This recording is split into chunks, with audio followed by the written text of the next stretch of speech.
When accidents happen, both parties involved call their insurance, and their insurance companies send representatives to the scene to negotiate responsibility and payment. So that makes it very complicated. That makes traffic very heavy. So that's why you should be driving not inside the big cities, but just if you're going out of town or to small little villas or places, that's where it's I would recommend it. On the subject of buses, the Mexico bus system is used by millions of commuters because it's cheap and goes everywhere. Buses, inside the city, are packed during rush hours. So, as in all big cities, you should be wary of pickpockets. Inner city transportation is a little uncomfortable. You have to tell the driver your destinations when boarding. The driver will tell you the fare, and you pay directly.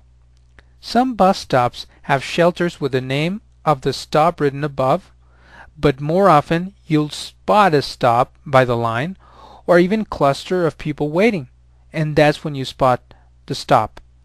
Buses run late at night, but it's best to choose safer forms of transportation after dark. That's very important, guys. Take care of your security. If you're traveling along with many people, it's better to take a taxi because it makes it easier. But let's turn to the nationwide bus system, which is another thing. It is top-notch and very cheap. The most popular line is ADO.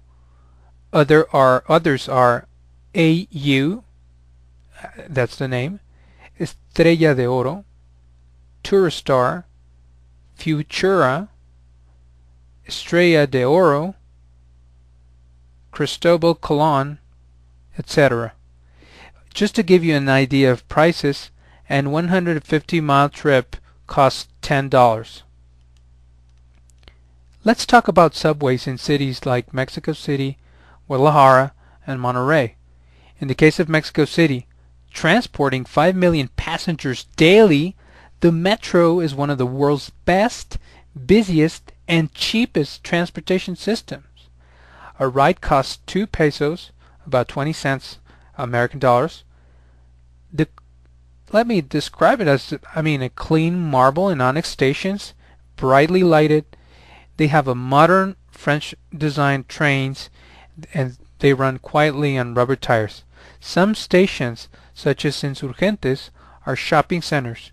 Even if you don't take a ride, I recommend that you visit the Zócalo station if you go to Mexico City, which has large models of central Mexico City during 3 historic periods. Many stations have temporary cultural displays, so basically try to visit some of the metros in Mexico City for the culture they offer, from archaeological treasures to contemporary art. The Pino Suarez station has a small Aztec pyramid inside. It was a surprise discovery during construction. There are, in Mexico City, many lines, so try not to get lost. Try to get a little map. You can find it online because there are 11 intersecting metro lines. I think there's more right now, covering more than 200 kilometers. About 124 miles. The segments of line 1 and 2 cover most points of interest to tourists. That's the pink line and the blue line, including Zona Rosa, Bellas Artes, and Centro Histórico. And the other 2 cities, Guadalajara and Monterrey, there's a limited number of stations and it's easier to get around if you ask. The metro is generally safe, but again, be careful. Hold on to your belongings on crowded trains. Be careful with the hours. In the very morning and also around between the hours of 2 p.m. and 4 p.m. and after 7 p.m. it's very crowded. So be careful with that. Finding your way around on taxis. Taxis come in several colors and sizes, and depending on where you go, taxis are different, so don't expect them to be just the same yellow cabs. Unmarked, some are Turismo, some are sedans, mostly sedans, with meters, and they're usually parked outside major hotels, and they're in many tourist areas and many streets. However, they are uneconomical for short trips. Their drivers are almost always English-speaking guides on touristic places we're talking, and can be hired for sightseeing on a daily or hourly basis. Try to negotiate the price in advance.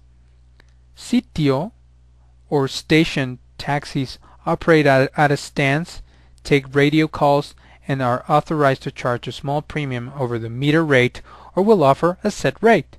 Among these, Servitaxis, radio taxis, and TaxiMax, which accepts American Express, offer 24-hour service. Most Sitio companies offer hourly rates, some for as little as $10 an hour, 10 American dollars an hour, for a minimum of 2 hours.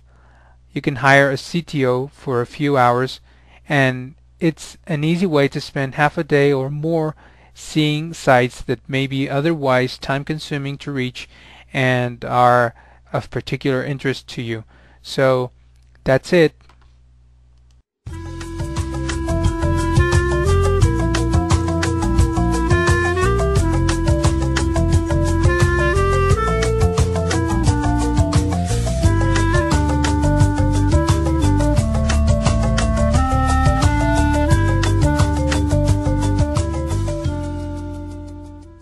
Secret number 7.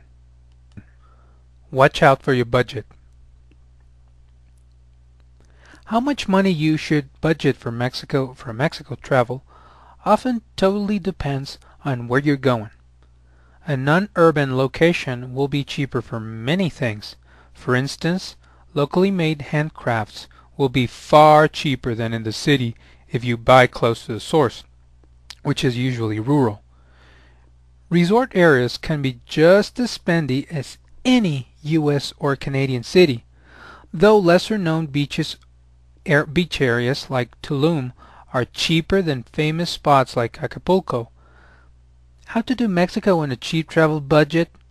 Let's first look at how to buy food for less than $10 per day in Mexico.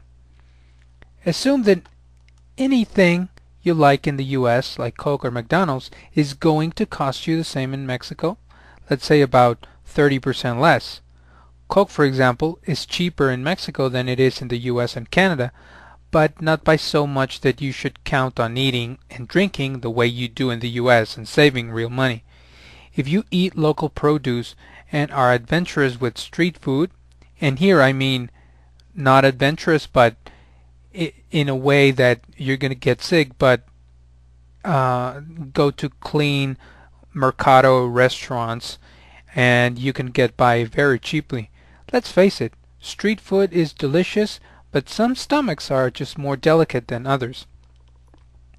I would say you have to combine eating in restaurants, buying a couple of snacks at the supermarket or even the mini market, and a nice little breakfast at the mercado, exactly like you would do if you were in Europe.